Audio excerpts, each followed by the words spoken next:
objetivo aqui da conversa é, de fato, nós termos um diálogo interreligioso, mas também com parte do movimento social e político brasileiro, com um espectro, digamos, que é o espectro que se identificaria como o espectro do amor, da caridade, da tolerância, do respeito, ou do Estado laico, da inclusão. Aquelas pessoas que não estão, digamos, utilizando o manto da religião para promover nem a violência, nem a discriminação, nem a guerra, mas os promotores de uma cultura de paz e de diálogo, né?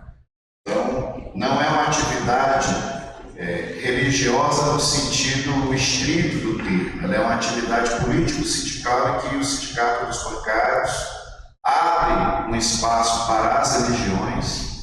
E a gente tem algumas inquietações sobre o momento que nós temos vivido, que é um momento em que, às vezes, alguns templos estão lotados e propagando, digamos, uma agenda política muito perigosa, no sentido de defender o extermínio de pessoas, de atentar contra a democracia, e inclusive de justificar, do ponto de vista do fanatismo religioso, iniciativas violentas contra o Estado democrático de direito. Então, a excrescência de ter um ato de violação da sede dos três poderes da República, que se utilize o argumento religioso e lá se promova algum tipo de prece naquilo que foi um crime contra a democracia, sinaliza o perigo que nos confronta nesse momento, né?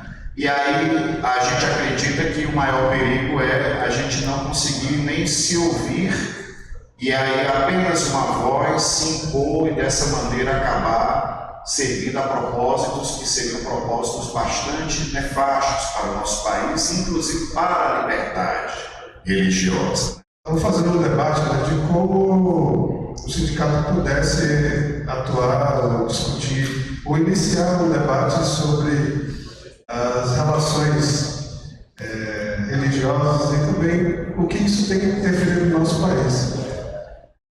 A dificuldade, às vezes, quando a gente passa, e a gente viveu nos últimos 4 anos, é um momento de ódio, né? Às vezes de revolta e de negação do outro, daquilo que é diferente a gente negar. Eu creio que a proposta é que a gente tenha sensibilidade, que a gente tenha tolerância, que a gente compreenda o papel de cada um e a forma de viver de cada um. Eu acho difícil nós encontrarmos outra parte do mundo em que a unidade humana é representada pelo diálogo interreligioso.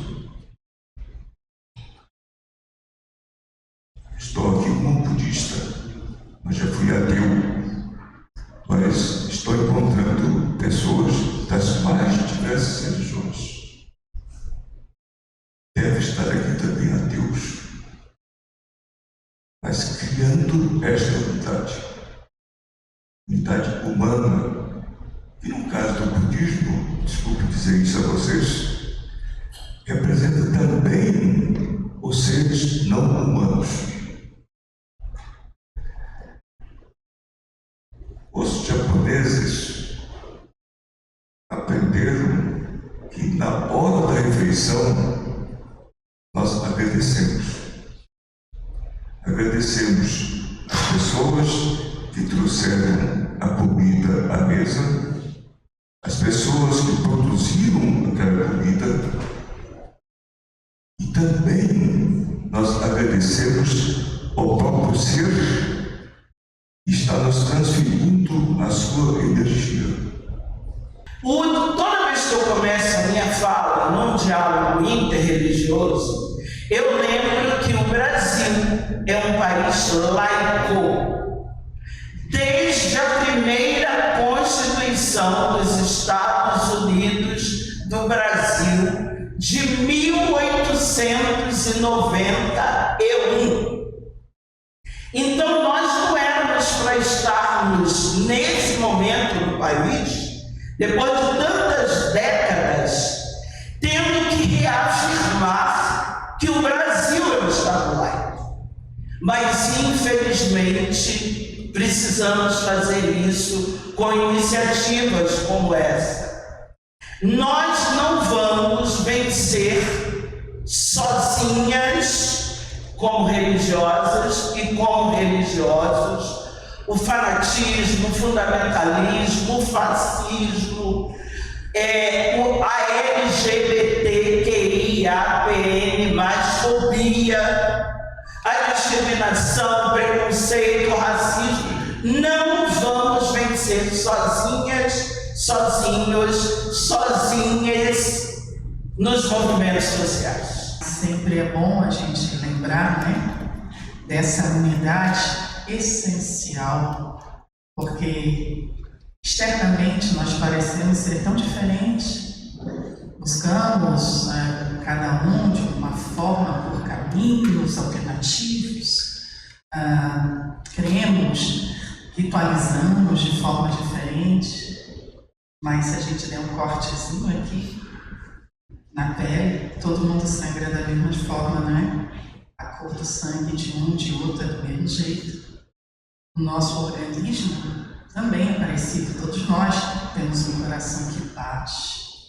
Todos nós temos órgãos, temos células, temos toda uma genética tão parecida que é muito difícil nós diferenciarmos uns dos outros. Para vocês terem uma ideia, um gorila tem 98% da nossa carga genética. 98%. É a diferença entre um gorila e um ser humano. Agora imagina um ser humano de outro ser humano. Gostaria de parabenizar os sindicatos bancários por essa iniciativa, né, que para mim é de muita importância e muito grande. Quando a pastora falou aqui que nós estamos num país laico, que bom que nós estamos num país laico, né? Mas eu queria que os nossos governantes também fossem laicos, que nos respeitassem a nossa fé e o nosso direito de acreditar em Deus. Realmente foi com muita emoção que nós entendemos que não se pode caminhar separadamente, em bloco, seja religioso, seja político, enfim. E vocês marcaram um tempo enorme na nossa comunidade. Então, peço desde já a autorização para poder, inclusive, divulgar no âmbito das nossas instituições judaicas o que é que está acontecendo.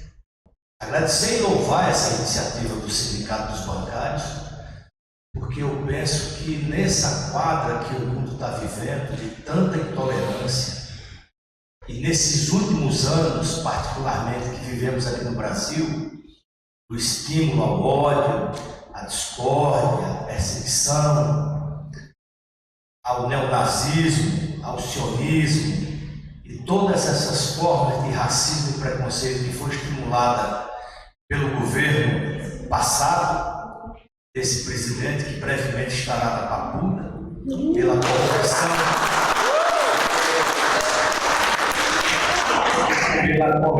deslavada e os crimes que praticou ao longo desses anos. Então essa iniciativa do Sindicato dos Bancários ela é muito louvável. Eu quero dizer que nós, da comunidade muçulmana de Brasília e do Brasil, nós somos uma comunidade muitíssimo interessada neste diálogo de paz. Iniciar, né, agradecendo aqui o sindicato por estar sendo, né, esse núcleo para poder a gente se reunir, debater, falar sobre isso, que seja de fato um modelo de nós que estamos aqui na capital do país, que possamos ser modelos e espalhar isso para o nosso país inteiro, quem dirá para o mundo, né? Um mundo que a gente tem vivido tantas guerras, muitas das vezes baseadas em religiões, em falas religiosas. Falar do Daime é um pouco complexo, porque na verdade é uma experiência muito única, é uma experiência muito subjetiva, né? Você toma uma bebida, né? É feita de duas plantas, né? Um cipó, chamado Banesteriopsis caapi, que a gente chama também de jagope, e um arbusto, que a gente chama de rainha ou chacrona. A mistura dessas duas plantas, né, que faz a bebida, né? O Daime. E aí, a partir disso, surge um ritual, né? Tem um ritual da doutrina, que consiste em meditações, né, concentrações a cada 15 dias, as pessoas sentam, se reúnem, tomam a bebida e a gente vai invocar e fazer os nossos pedidos, né? E silenciar a mente, né, interiorizar-se para poder encontrar-se com o seu Deus, o Deus eterno, né? Por isso que a gente toma a bebida, porque a gente entende que a experiência divina é uma experiência única e individual, cada um tem a sua, né? Não dá para propagar, a minha experiência não vai ser a mesma que a sua. Então é isso, para mim. Cada pessoa é única, cada pessoa é linda. E a Bíblia nos ensina que nós somos criados à imagem e semelhança de Deus. E Deus é plural, Deus é diversidade, Deus é isso que a gente está vivenciando e tendo essa oportunidade de falar e viver aqui.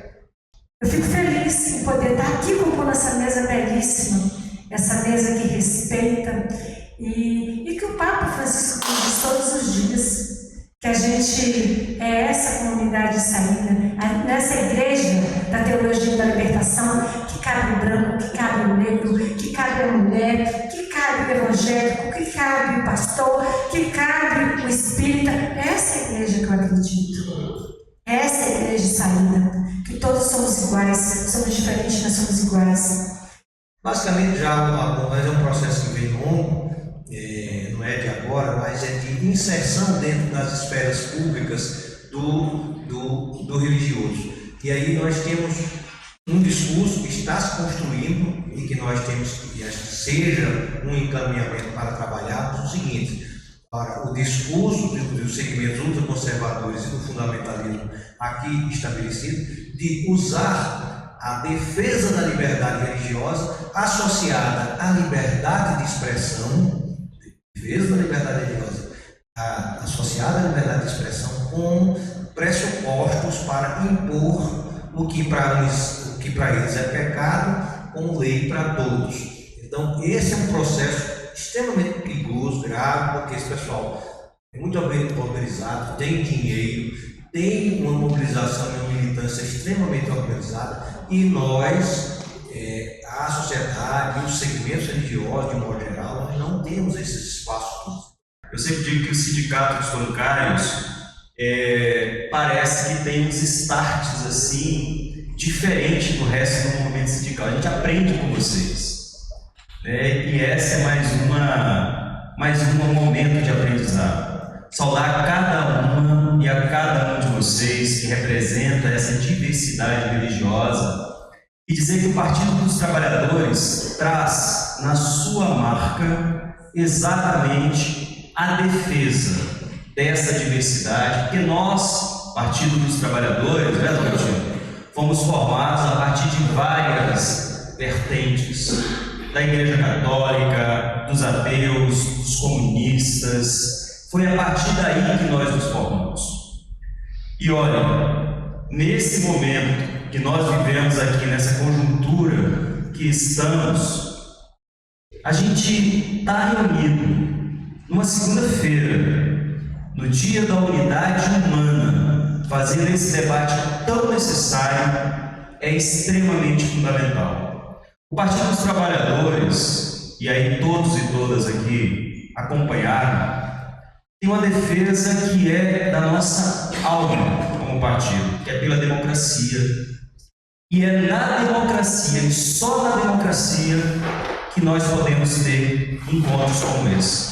E dentro de 30 mil pessoas, né, que a gente representa, todos vocês representam um pouquinho da nossa comunidade de bancários. Então, vocês não estão aqui representando uma parte, uma pequena parcela, eles representam pessoas muito importantes para nós.